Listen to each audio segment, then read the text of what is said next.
To boil your eggs, make sure your water is boiling very, very hard. Add some salt and a little bit of vinegar in there. Then your eggs, and pop each egg onto your slotted spoon.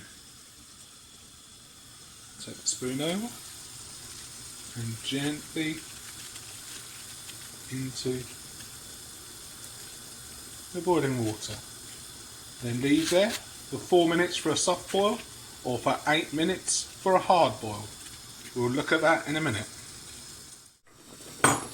Once they're ready, being careful, lift them out.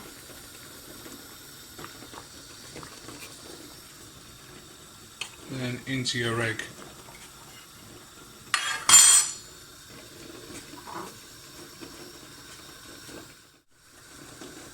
And there you have a lovely soft yolk. 4 minutes exactly. And get some bread dip in there. If you're hard boiling, after 8 minutes, take them out and put them into a bowl of cold water. Leave it in there for a couple of minutes and then change the water and they'll cool down sufficiently. Leave to cool.